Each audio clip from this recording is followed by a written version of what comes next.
I'm the voice of all children, orphans who was abducted by Russian. These children are still in Russia, are still trapped under Russian control and Russian captivity, and they need to be rescued and they need help and care. Before, Russia had demographic problems with their population, and now they want to replace their population problems and declining birth rate with Ukrainian children. And the main thing that they want to do is they want to destroy absolutely Ukraine and Ukrainian nation. I would love to share some more details. Even before I appeared in Vovchansk, where we were kidnapped from, I was living together with my brother in a foster family. Always were in this situation with less and less love and care and security. My mother was deprived of parental care, and we ended up both in orphanages for 9 months. After that, a foster family, Ukrainian one from Vovchansk, did adopt us, and we faced the war there. From the very beginning of the war, we were going through huge shelling, and there was absolutely not secure. Russian military officers were coming, and we just could not find a safe place for ourselves, and we were absolutely frightened because of it. In 2022, I was supposed to finish my 11th grade, and one day my class teacher came to our home and said, as far as there is no place to continue my further studies in Ukraine, in Vovchansk, and all the facilities here became Russian, I need to go to study to Russia and to pursue my education there. That's how I ended up in Russia in college, and I was pursuing a profession as a hairdresser. And as for my brother, at some point through the town, information was spreading about possibilities and different opportunities to go for rehabilitation camps. And kids, they just understood that there is some fun, there is some entertainment there, and that's how they were trying to push their parents to allow them to go there. And my brother and his friend ended up in Gelendzhik, deep in Russia.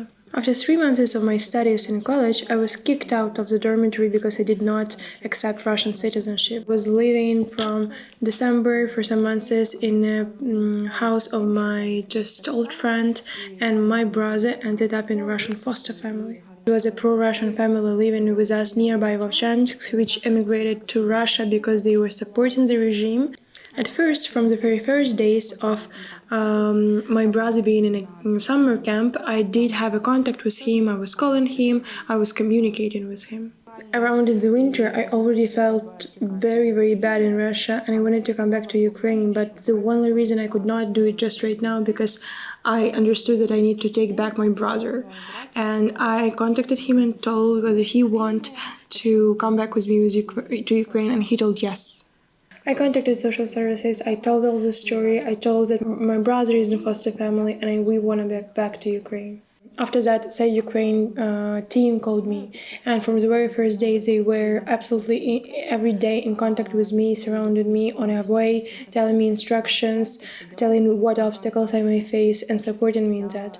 And from the very first days I understood that these are exactly the people that will help me, that will not leave me behind. If I will appear in any difficulties, I would not be alone. Then I contacted with a mother in that foster family, and I told her that I'm going to take Sergei back.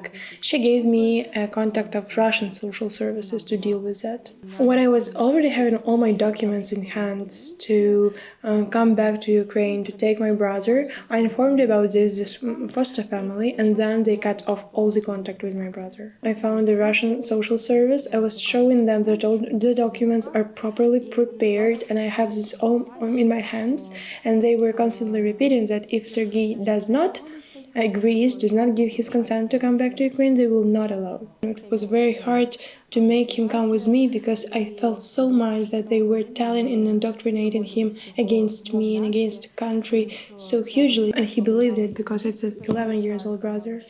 And I was talking to Sergei for 3 hours and make him convinced to come with me, and I saw that he's absolutely frightened, and he was afraid to say a word, like something that he was not instructed to say by his family.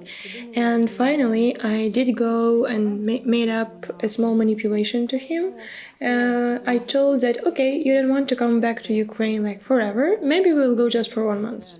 And maybe just for 1 month, and if you will not like it, you will be back to Russia. And he agreed. And we were lucky to escape. We were lucky to come back to Ukraine together with the help of Save Ukraine.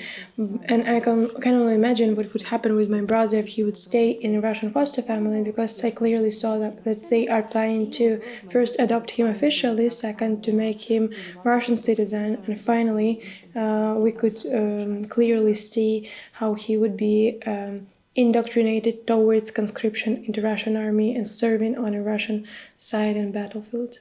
Through my story, you see that Sergei is my only person, only relative in my life, and that's why I had to do everything to save him and to preserve our connection. And now my brother in foster Ukrainian family feels good, studying, have lots of friends, yes, and now openly, yes, about me, I'm now studying TV journalism, yes, and also have a normal life and also have a mission, because I'm the voice of all children, orphans who was abducted by Russian.